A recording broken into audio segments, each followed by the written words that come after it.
March 30th, 2023. I know it has been quite a few weeks, guys, since we've had our usual huddle. And for that, we apologize. The team is small, mighty, but also busy. So we've had to take a pause from our usual programming to make space for all of the travel, all of the updates, much of which we're going to be catching you up on in just a second. So as always, bit of quick housekeeping. We're recording this as usual. We'll be sharing it on the Apache DevLake YouTube and of course, sharing it in the Apache DevLake Slack group. If you're not already part of that Slack group, make sure to dive in. That's where most of the most important updates and information are shared. It's where you can network with other data-driven devs. So make sure you're in there. Dive in with us. So today we have a really fantastic agenda. As always, I'm so grateful for the opportunity to have such an awesome agenda and for having such a great community to drive and power all of this.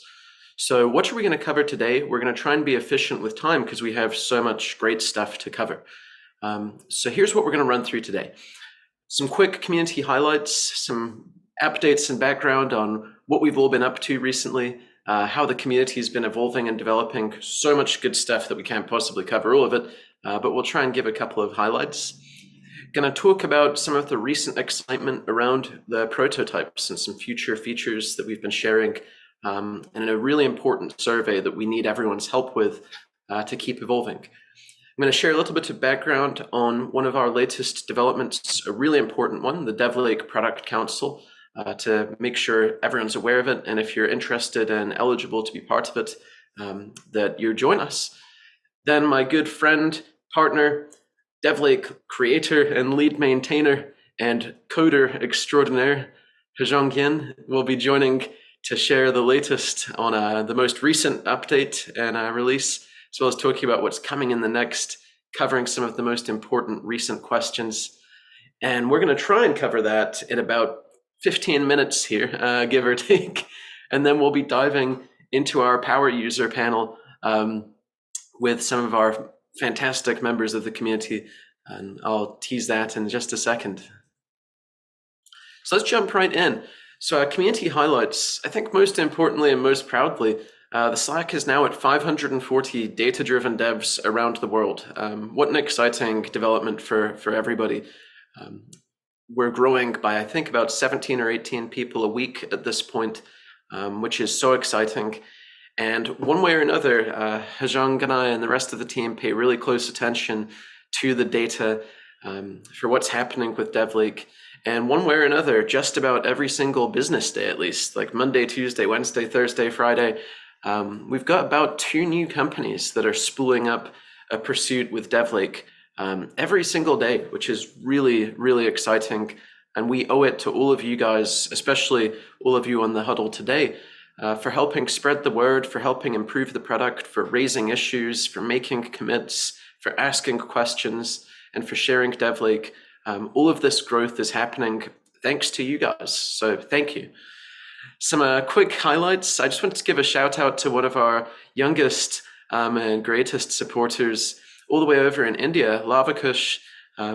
Just recently gave a talk highlighting how to use DevLake to better understand and better drive developer productivity and efficiency, specifically to open source projects and open source maintainers. So big fist bump to Lavakush for putting together a really cool talk that was received really positively, sharing the good word of DevLake.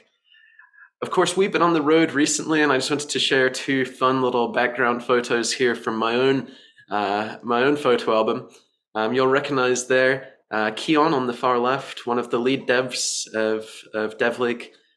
If you're deep in DevLake, I'm sure you've chatted with Keon, and big shout out to Keon, who's always doing an incredible job, not just delivering fantastic PRs, but is always providing some incredible support to all of our community members to make sure they get unblocked. Then of course you'll recognize myself there in the middle and Hezheng on the right. We were there in New York City to attend the Lead Dev Conference, made lots of great new contacts, learned plenty, and most importantly, I think had the opportunity as a team to sit down together, which was a lot of fun. On that road show also, Hezheng and I found ourselves in the snowy mountains of Utah, where we managed to get a flat tire within the first hour, which I think is a world record. So that's a fun little behind the scenes photo of me replacing the tire in Park City, Utah, where we were there for another CTO conference.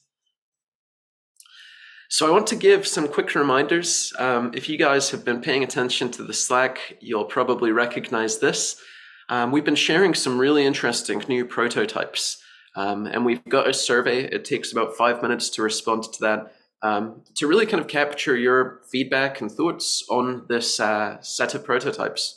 As we start to really go deeper into what the future of DevLake should look like, we're wanting to kind of think bigger, right? Go beyond like the smaller updates, go beyond the smaller kind of plugin developments, which of course are big efforts and challenges on themselves.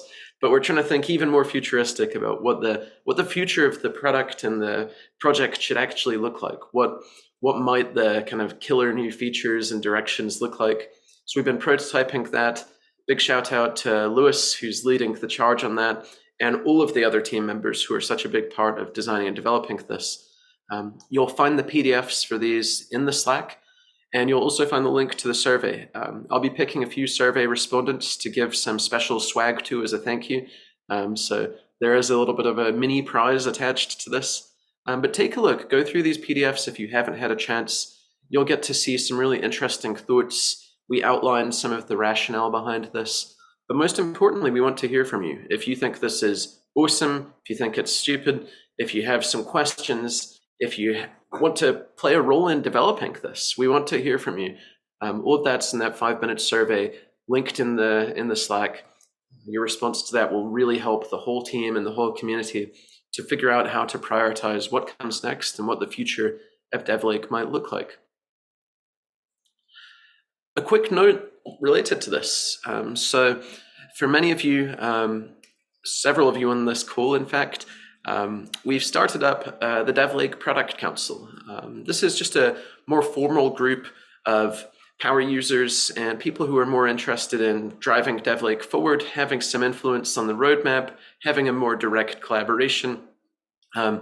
We're giving them some special access to early access to some prototypes, early access to some kind of pre-release things to test out and take a look at. We're having more direct conversations with their teams to help them evolve this.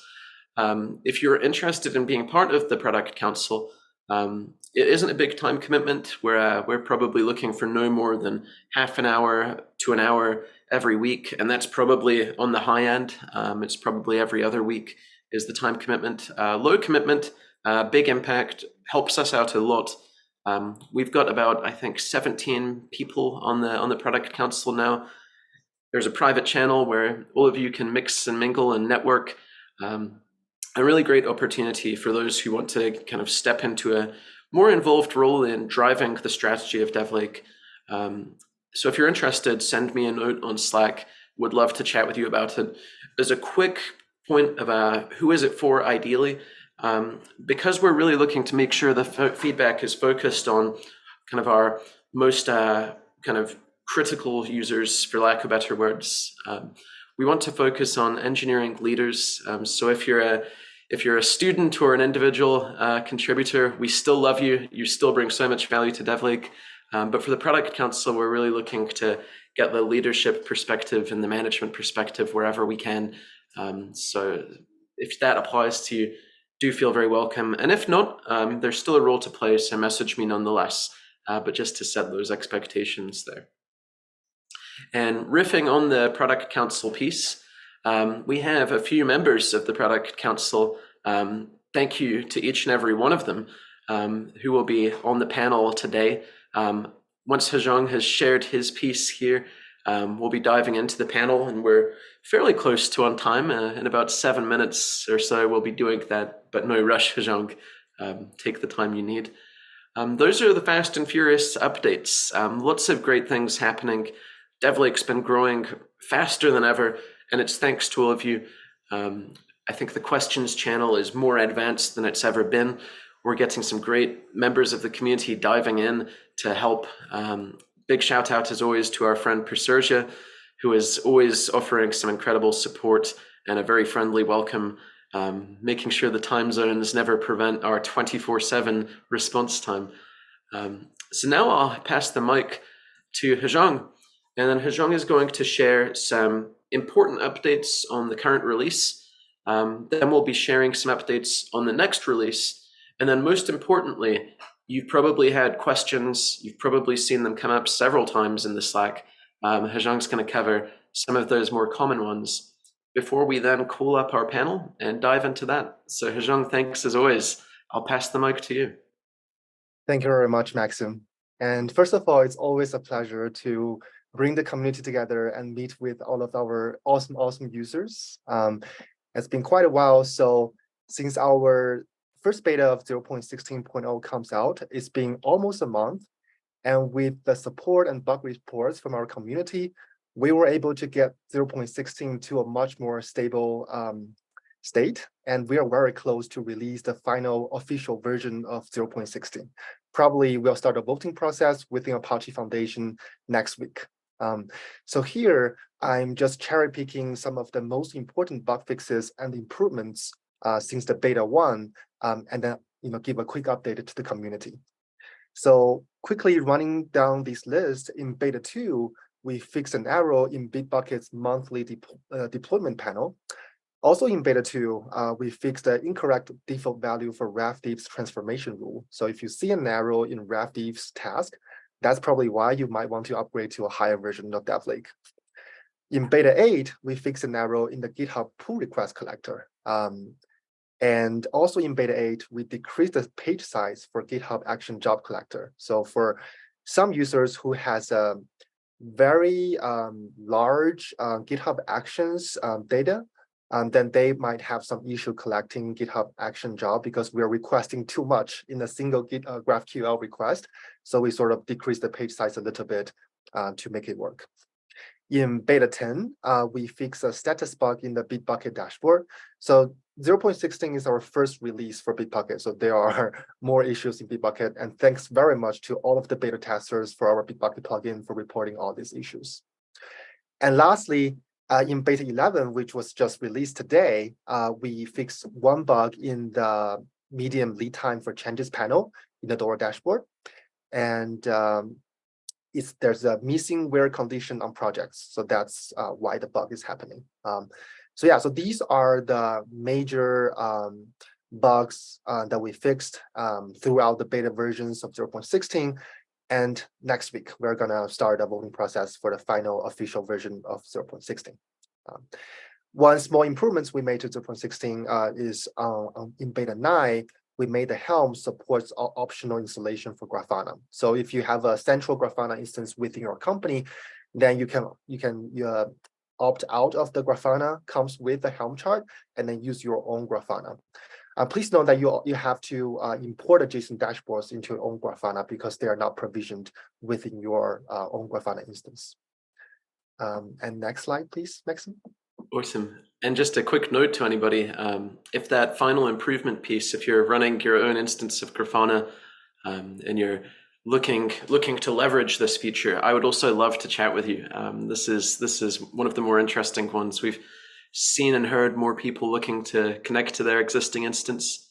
So I'd love to just chat with you to learn more about like how that process is going and where the challenges are, and to see it for myself. So awesome, Hezheng. We'll pass to the next. There we go, 0.17. Okay, so we are near the code freeze date for 0.17. So the beta 1 of 0.17 will probably come out at the same time when we release the official version of 0.16. So there are some new plugins coming with 0.17. The first one is Azure DevOps. I know there are multiple users asking the progress daily on this plugin. So we're excited to make the first release of this plugin. Please note that in the first release, we will not have support for external repositories. The external repositories meaning that you have repositories hosted with GitHub, but then you trigger pipelines within Azure DevOps. So we know this is a very valuable use case, and we are working on it, but this is more complicated than just supporting the repos hosted within Azure DevOps and trigger pipelines from there. So that will be in our 0.18 release, which is the version 2.0 for Azure DevOps plugin. The second new plugin, actually the new part is the front end. We already have the back end previously, but now starting from 0.17, we'll have full-blown support for PagerDuty. And then we welcome all the testers to help us test this new plugin. And then for Bamboo CI, we finished the backend for the backend plugin for Bamboo CI in 0.17, and probably we are going to work on the front end in the 0.18 release. And then we also finished the front end support for two popular issue trackers, TabD and Zental in 0.17. So these are the new plugins. Onwards to the improvement section, we will redesign the user experience around transformation rules. And that's really, thanks to the feedback from the community users. By observing how you guys, use the product and where you are confused about, we have a brand new design for how you set transformation rules for different data scopes. So that's coming out in 0.17. And second improvements is allow users to add Jira transformation rules. So that's that's a pretty necessary improvement for people to add existing Jira transformation rule. And lastly is we noticed that there are a lot of confusion around the two regexes, deployment regex and production regex. So we're trying to clarify those transformation rules a little bit more with a new design in 0.17. And one more thing that's not on this list is we are working on a new Python SDK for developing plugins.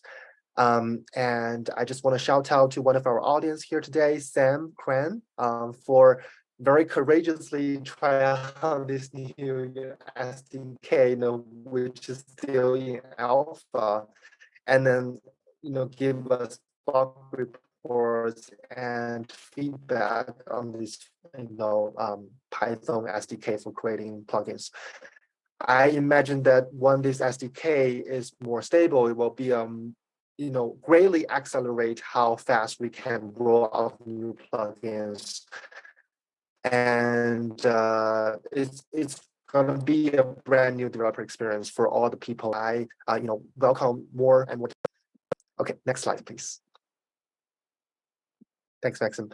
So lastly, some common questions that we see very often in the Slack in the past few weeks, as I'm just gonna try to answer them to all of the community members here.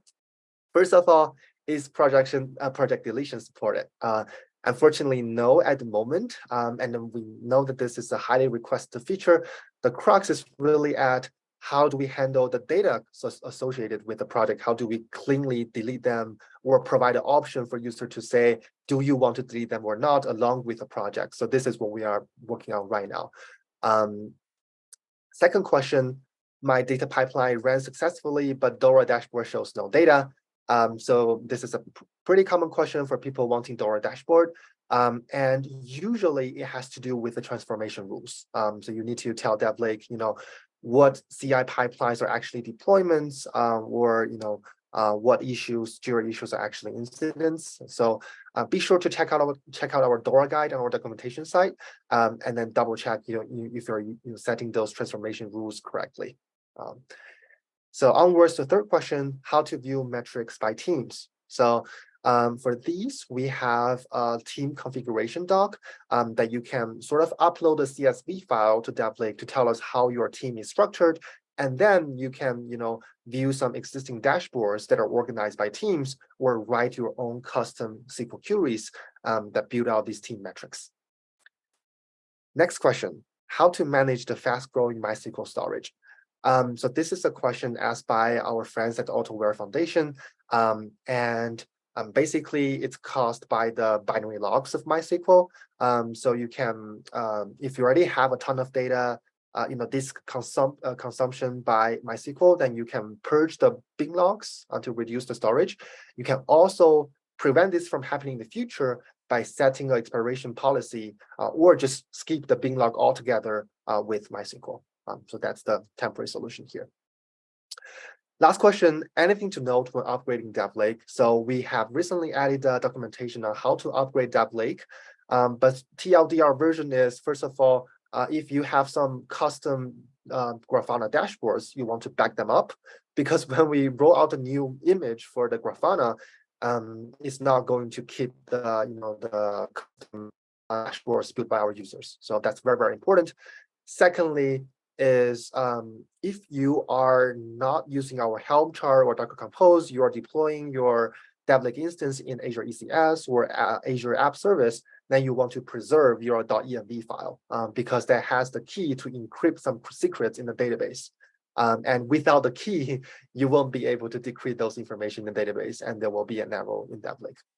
So that's all. And then if you have any other questions, feel free to ask in the Q&A section, and then we'll cover them at the end of this community meetup.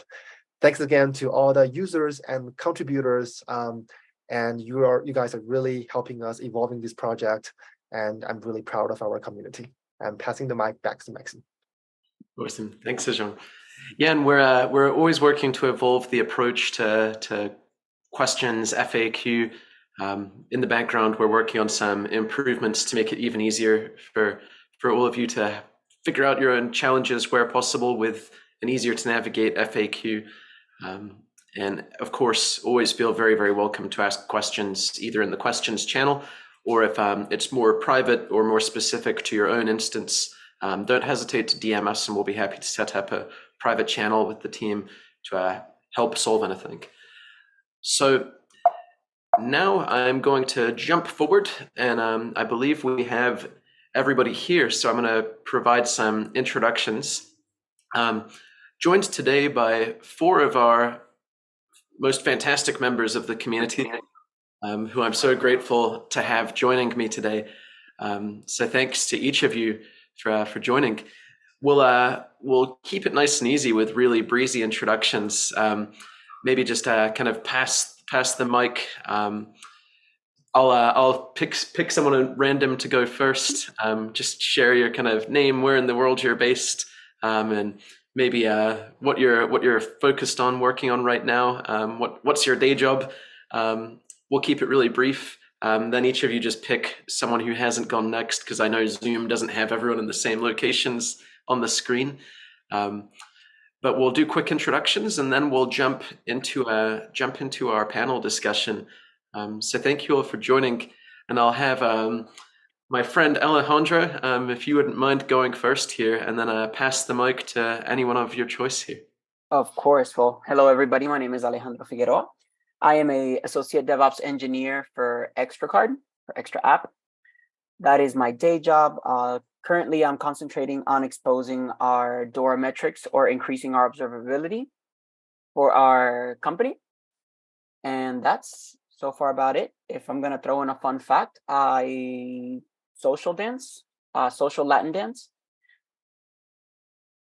I got more, but I'm going to go ahead and pass the mic to Tom. Thanks, Alejandro. My name's Tom Printy. I'm working for Zebra Technologies. I've been here about 2 years working, and I work on a team that serves all of the business units within Zebra, and we unify the development tools that teams are using. So you can imagine, as a size company like Zebra, M&As, everything that's happening, there's a lot of different people doing a lot of different stuff, and our job is to unify that experience. Where we came interested in DevLake is really exposing efficiencies or inefficiencies that teams may have. And so, as you can imagine, with different maturity levels of development that's happening, we want to kind of look and see that. The other thing we're looking for is, are the consultants that we're hiring and paying for, are they actually doing the work they say they're doing? Managers don't really have a way to look at that. One way to look at that is pure commits, but so we're looking to expose that as well. So that's what we're kind of looking for. All the other stuff that comes along, DORA metrics, that's all awesome. We'll get to there, but we want to solve these 2 little problems first. So that's kind of what we're looking for DevLake to do. And I'll pass it on to Armand, or is it Aman? Yes. Yeah, thank you. By the way, you have the most awesome last name. That's great. Yeah, so this is printers, doesn't it? I know, it's it's such a coincidence. Yeah, mine. I'm Aman. I am a CTO of a small startup. Actually, I don't know if it still qualifies as a startup, if it's been running for 5-6 years now. But it's called Resonance, and our our tagline is Amplifying Health. You can find more about us at amplifyinghealth.com. We make products that will help like a lot of the third world countries to, get, just like how DevLake is, helping developers get a handle on the data inside development activities. We are trying to do the same thing for patient data. How does hospitals get a handle of how anyway, there's a lot of stuff going on there. And yes, I'm also if I can throw out a fun fact, just like Alejandro, I love doing photography and videography on the side. So if any of you want to connect about that, I can talk hours and hours on end. I'll pass the mic to Massimo.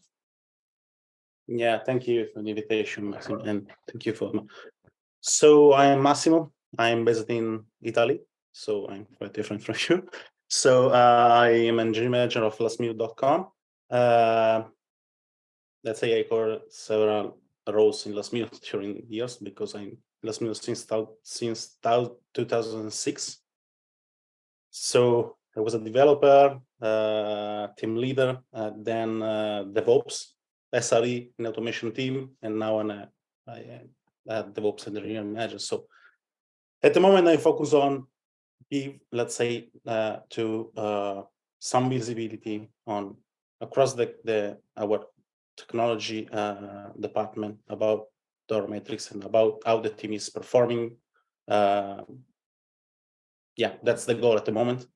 We are in a very early stage, as I said to Maxime in private direct message. So, and yeah, I'm a father, so I have not too much time to I have 3 kids, so I have no time to do anything else except work.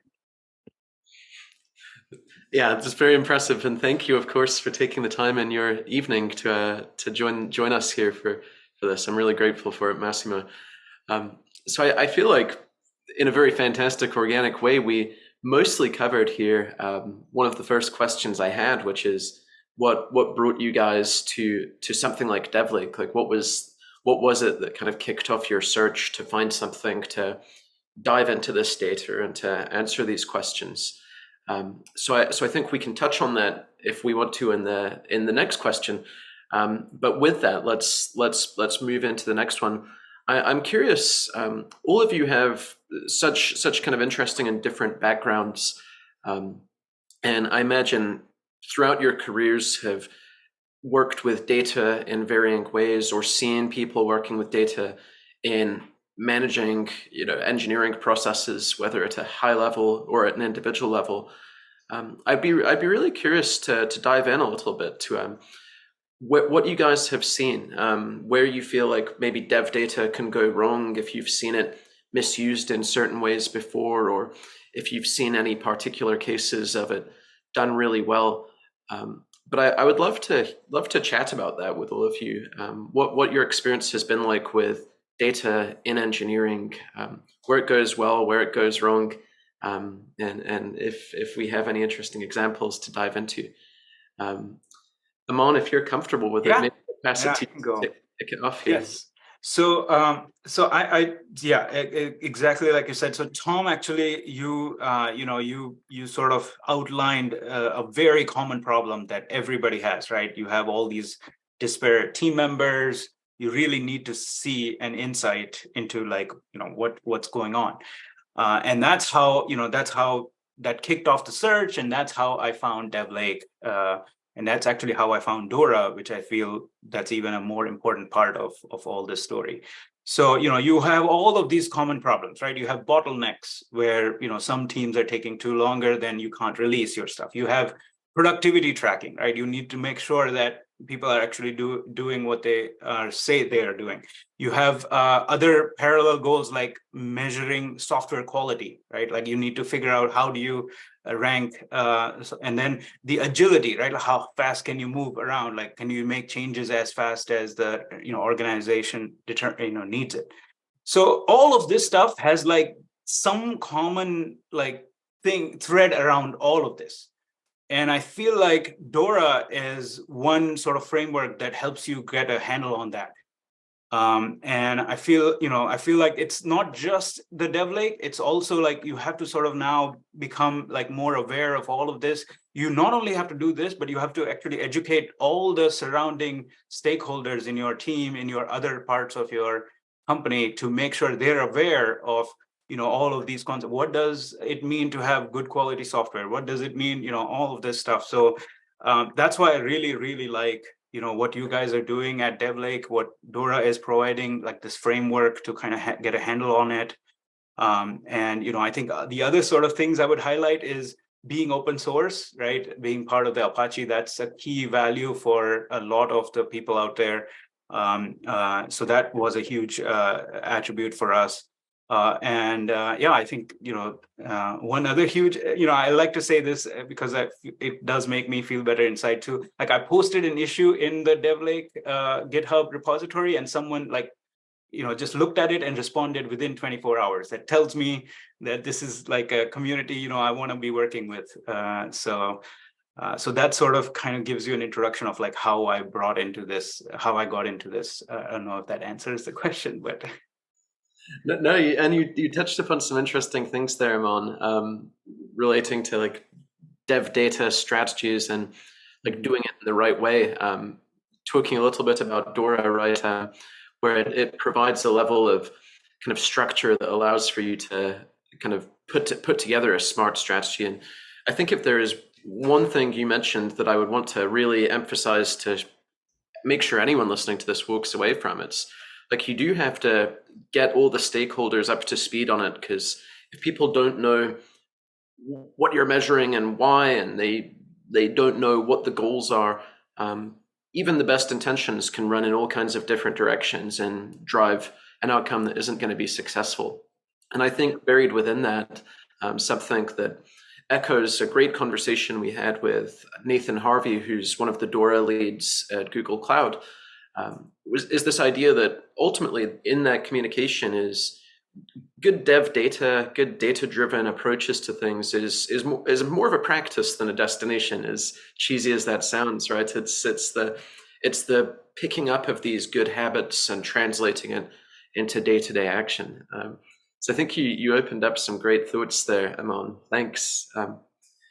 And Tom, if you're okay with me calling on you. Yeah, that's fine. I think it's important to remember garbage in, garbage out, right? So if you're feeding the system garbage, you're going to get garbage out. And one of the things that we've discovered is that maybe our practices in I'll call it Jira. Our practices in Jira may not be what we think they are, right? We think we're doing the right things in Jira, but when you analyze it against data and you join that data up with your repository data, you say, well, maybe that isn't really with the story that's going on. So hygiene of data is really important, and making sure that people are following a process that matches up to what the developers are actually doing. So there might be a disconnect between project management and developers. Why aren't they talking the same language? They think a bug is something different than a feature, and having all that agree, right?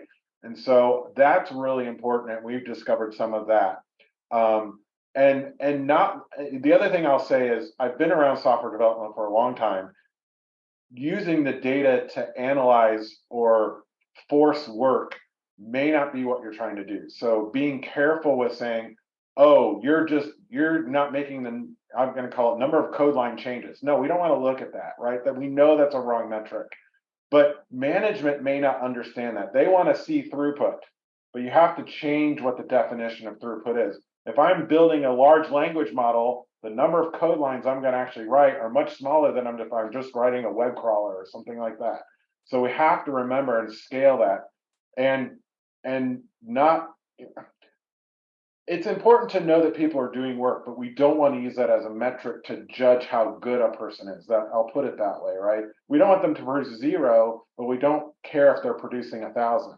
And so if the metric is I need to produce 1,000 code lines a day, well, I'm going to go write a robot that does that for me so that I can stay employed, right? So we have to, I think, as as part of a community, we have to really be careful about the metrics that we add on and report on, because those can be misused by somebody who doesn't understand the data.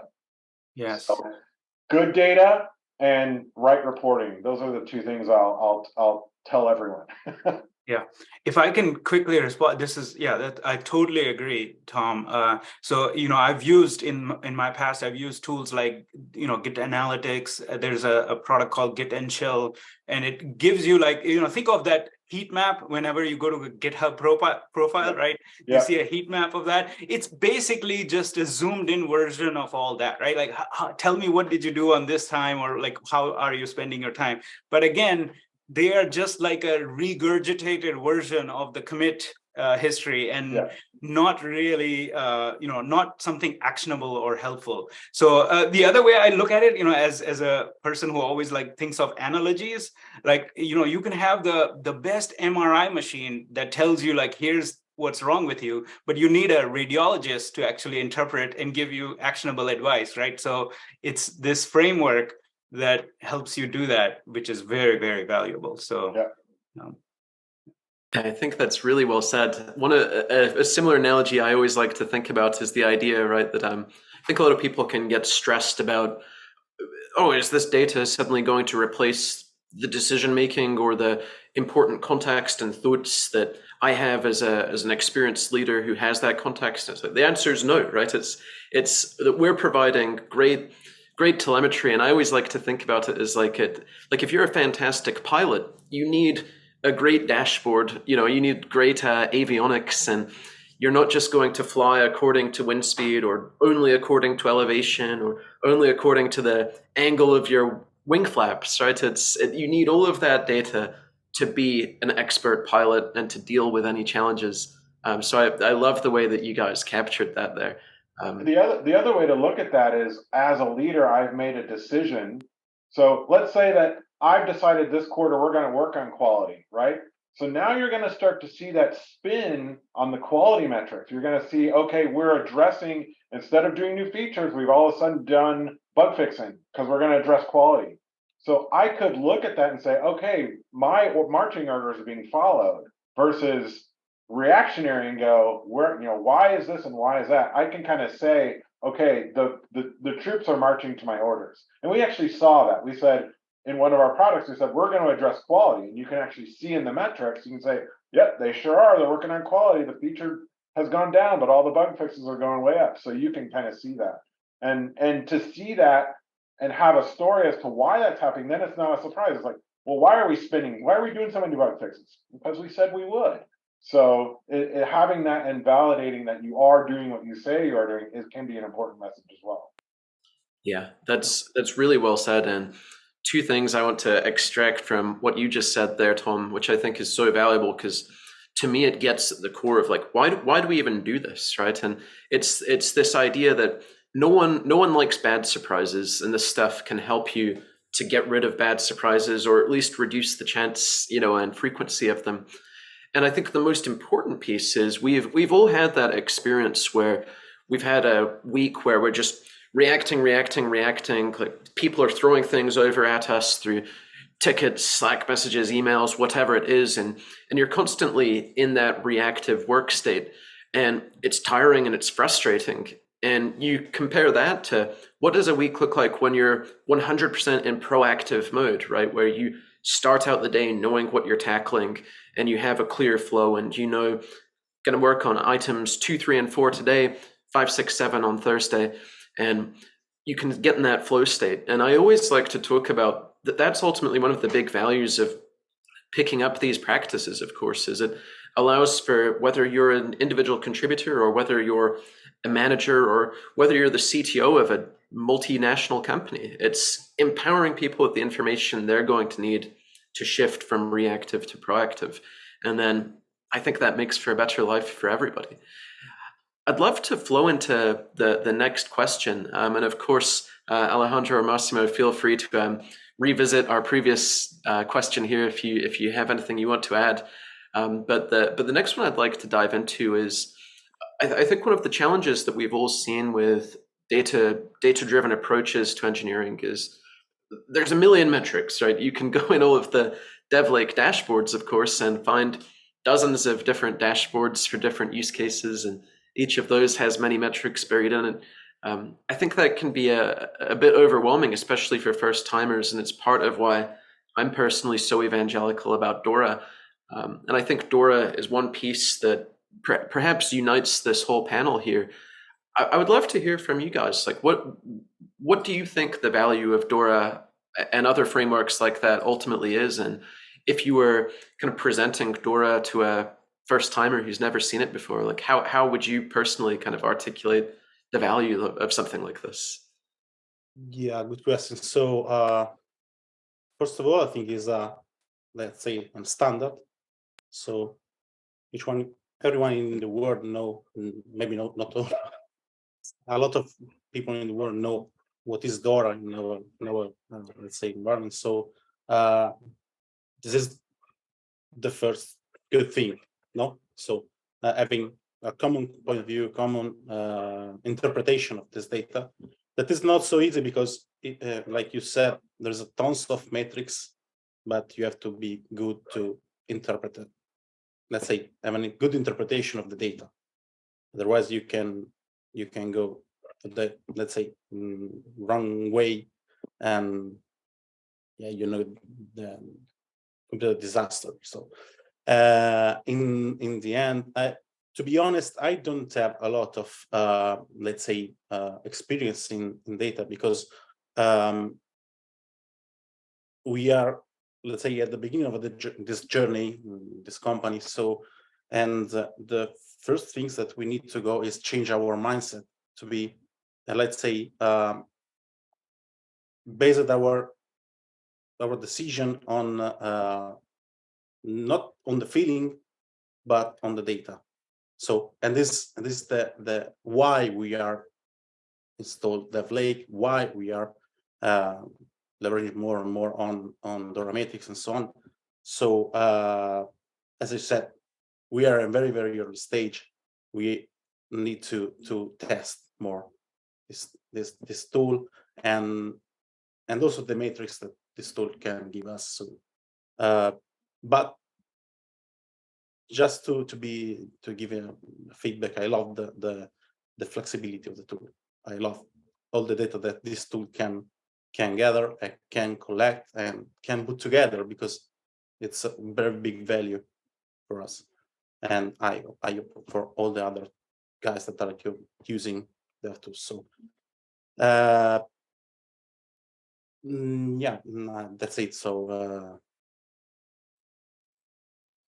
I hope that I answered your question as best as possible. No, you certainly did. And Alejandro, it looks like you have something to share, so I'll pass the mic here to you. Thank you. So first, to address the first question, right? Let's take it a step back and not necessarily saying the data we're putting in, right? Because the data we're putting in is the data we define. So it depends what our definition of our metrics are. And that's different company by company. That's where you really can start to discern, okay, are these metrics accurate? Because are we inflating it to make ourselves feel a little bit better, right? We're human. We want to win sometimes. So maybe we'll twist a little something to make it sound like we're in a better spot than where we actually are. So the definition of the data we're putting in to get the metrics is very, very important, because what are we defining as a company for good deployment frequency? What are we defining as a company for change failure rate, right? We have our accelerated state of DevOps report that tells us the overall, but that's different if you try to compare a startup to Microsoft or Netflix or Google. Like, your metrics are going to be completely different. For sure. There's two things buried in that I want to extract and share for everybody that I think is so important.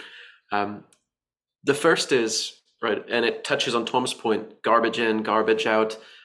This idea that what you feed something like DevLake is going to have a very big impact in determining what you're going to get out, and certainly the quality of it.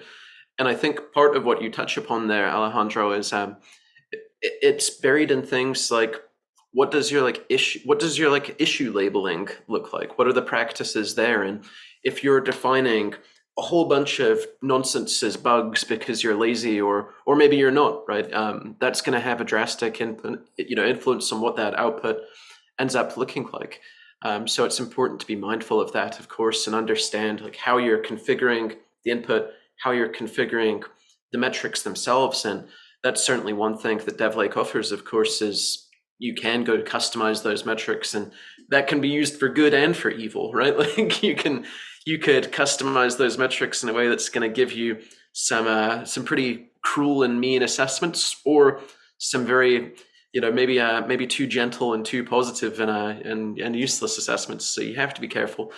And the other thing you touched on, Alejandro, which I think is an important thing, is we all have this natural inclination for comparison, right? And comparison is very helpful and very useful. But you also have to be so careful with that, especially in comparing, what are I'm a 70-person startup. Comparing ourselves to an organization like Microsoft probably doesn't make any sense in really any scenario. And you can extrapolate that all the way down to the team level even, right? Where you might have one team working with certain languages, frameworks, goals, different priorities. You can't necessarily compare them apples to apples with another team in the same company, even if they're exactly the same, right? You might be able to establish some baseline goals for the whole company, but you do want to always be careful to dive into that comparison. So I think those are really critical points that I'm glad you surfaced. Amon, I saw you smiling and nodding there. Yeah. So actually, that issue labeling thing. So by the way, I'm from Memphis, Tennessee. So I actually used to work for St. Jude, if you've heard of that cancer hospital. And my CEO actually still has an appointment there, so he goes there to volunteer or help out as needed. He told me the story like, "Hey, Aman, like I saw like they put up these monitors, like dashboards in like one of the reception areas. And it was counting like the number of problems fixed. And I guess they had this project for converting from like one EMR system to the other. So then they labeled like almost 500 issues or something, and then they all got fixed with one small change, and it was showing like 500 and something issues fixed today or something. So he was kind of saying, hey, you can actually have snafus with metrics like that. So very good point, Alejandro. It does make a difference. And this is all about communicating, right? So you have to make sure you send the right kind of message, and then the next day it'll be like, why didn't you, you didn't do anything, only 2 issues fixed. Like they're crazy, right? Like you just kicked ass last week, and this week, man, we're tired. Yeah. So very interesting. What's also interesting to me, and I like what you said, Alejandro, we don't want to compare ourselves, but there are some cases where we do want to compare ourselves, right? And so what management is always asking is, are we on the right track, right? Not that we're doing anything wrong, but are we on the right track, and what's next? So having some kind of baseline to say a project of X size should be doing Y and Z is always helpful, right? As a basic guideline, we say every sprint you should be fixing 5% of your bugs or something like that. That's kind of the right thing. If you break out of that norm, then you have to go look at what's wrong. But the problem is, even here at Zebra, we don't know what that right guideline is. And so it would be neat if DevLake shipped with some basic guidelines. Like, we think based on the number of projects that you have, your range should be falling into this zone. Mm-hmm. If you exceed that zone, flash me an alarm. I can go change that later, but out of the box, it might be having something good, because when you start to look at this, you don't know what you don't know. And so I don't have any trends to go on. I need some kind of guidance to give me some guardrails, as I like to say. Give me some guardrails to look at, but let me change them later. Yeah. Correct. And that definitely helps when one is first trying to understand their own metrics, right? And that's also like company based. I was able to go in with a little understanding of what we wanted. But for someone that doesn't know anything, they're like, okay, well, what are our metrics? If DevLake were to ship us those goals as we log in and as we go ahead and connect our pipelines for data, it would definitely create that initial path, right? Okay, so this is where we are. We can then figure out if this is good or bad or how we want to adjust it. So I agree with you there. That is one thing that would be amazing and awesome for startups or for engineers who are just starting their journey in observability and learning metrics. Yeah, I love that. I was literally taking notes on that, Tom. The idea that you just shared, I think, is a great one for the community to cook into some future releases here, is making that kind of out of the box guidelines experience even more kind of clear and even more actionable. And I've always felt personally that that's one of the core values of DORA, right? Is it just gives you a great place to start, because that's been one of my own learnings on my own journey with dev data, is realizing that even such advanced teams and such experienced people maybe aren't really up to speed on this. And even if they have a desire to move forward on it, that kind of blank canvas challenge of figuring out where do you begin can be one of the biggest hurdles to get over. And I think DORA perhaps solves for at least a big part of that. So I think that's a really interesting point, kind of establishing some of those guidelines to get started. It's a fantastic thought. Sorry, Maxim, just one question, if I can. Do you think that makes sense of, let's say, a mix of DORA metrics and SLO, SLI, and SLA stuff in order to have better predictability on teams, on something like that? I would like to say, I'd like to ask you this stuff, because it's something that is in my mind from the beginning, but I would like to have let's say, a discussion on that, if you have some time.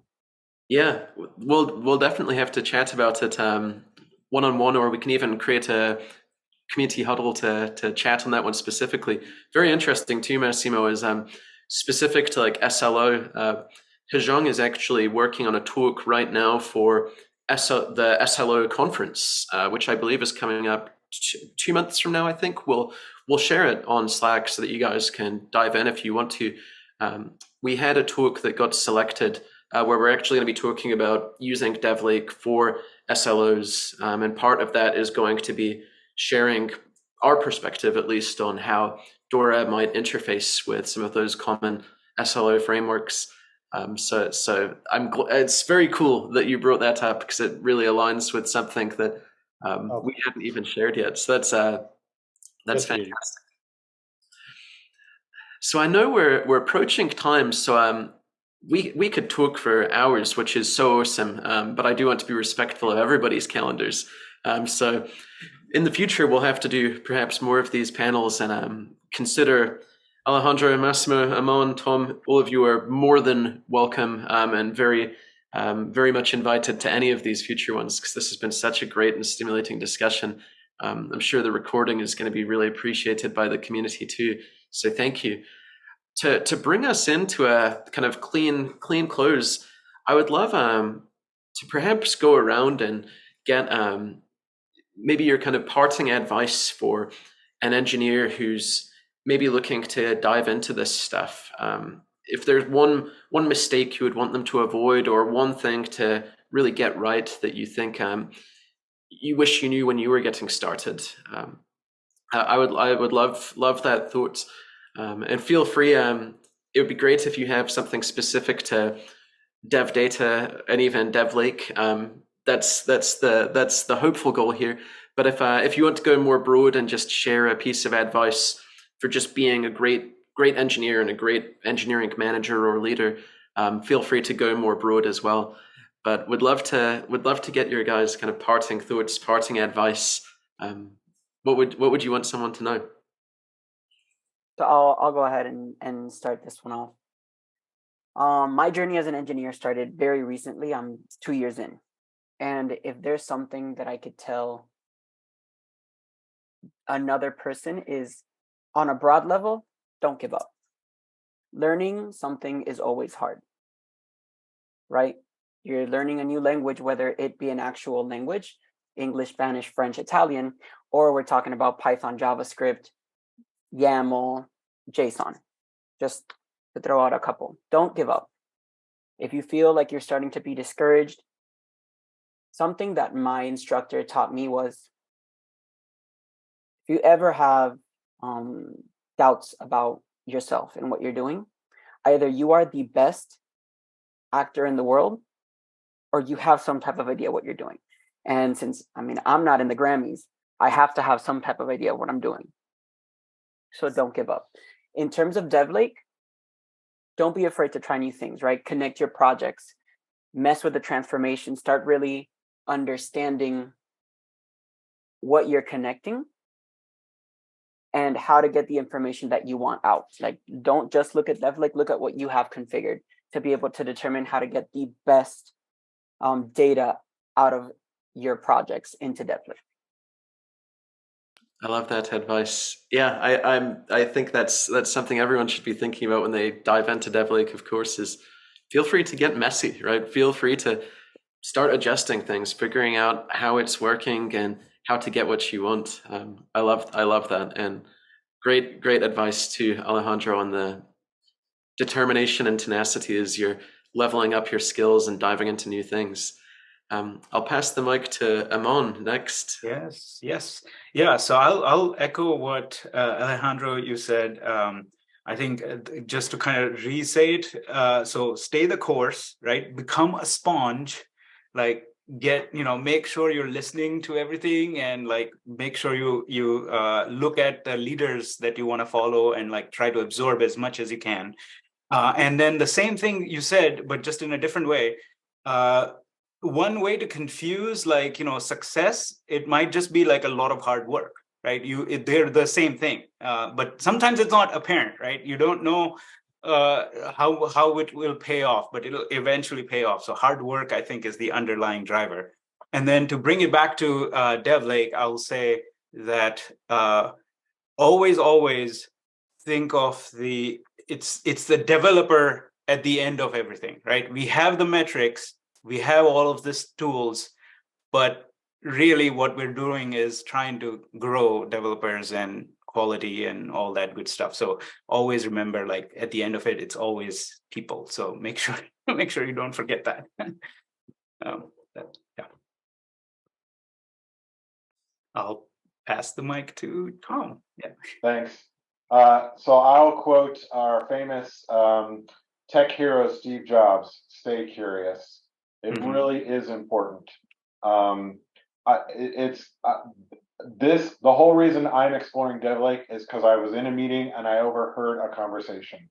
And that's how I'm like, oh, this is something somebody wants and needs within the organization.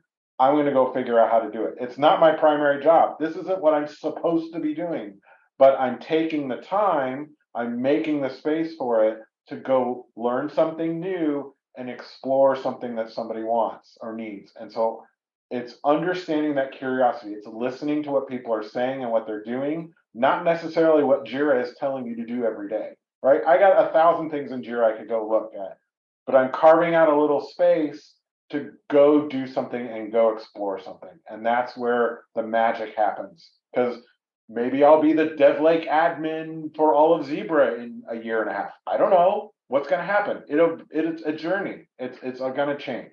And so stay curious. That's my advice. I love that. And I'm a big fan of that speech you're referencing too. So great choice. Massimo, I'll pass the mic to you here.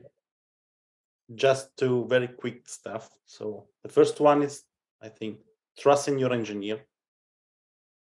And the second one is trust in your data once you have to take a decision. That's it. Yeah, in data we trust. And I think if there's anything that I think was a common theme in all of our discussion too, which makes me so happy, right? It's never losing sight of the human component of data and the importance of communication in all of that, right? That was one thing that we really talked about somehow or another in almost every point of the discussion here, is that we can we can get clever with the inputs. We can get slick and great with our definitions and the way we're labeling things. We can configure fantastic pipelines, get our transformation rules perfect, build these awesome dashboards. And all of it is worthless if you're not communicating effectively and you're not working with your team to really like make this stuff happen. I love a point that kind of Tom made as well, which is this stuff isn't going to solve all of your problems as a silver bullet. The data is something that's going to empower you to make really great decisions and to have the right conversations with the right people at the right time. And I think that's really the power of all of this. So for me, my parting thoughts here are simple, which is I'm just so glad to have such a great community. I think the magic of an open source technology is that it's a community-driven approach to building something great that can be used by everyone around the world. And truly here, where we've got a global community, I think 17 or 18 countries at least now represented, 540 people in the Slack. And the panel here is distributed across the country and around the world. Massimo, thanks for joining us in the evening over in Italy as well. It's much appreciated. So with that, I'm going to close out our panel today. We're past time, so grateful. Tom, Alejandro, Massimo, Amon, thank you for being part of the community, for being on the Product Council, and for joining us today. You'll find those guys on Slack. Feel free to chat with them and thank them for their time. And certainly feel free to reach out to me if you want to join one of our next panels or be part of the Product Council. I'll be uploading this to YouTube so that you guys can watch it asynchronously as always. I'm going to pause the recording now.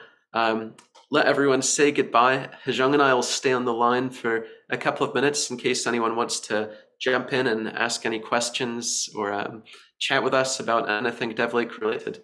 But guys, thank you, and we'll see you on the next one. Thank you for having us. I'll see you on the next one.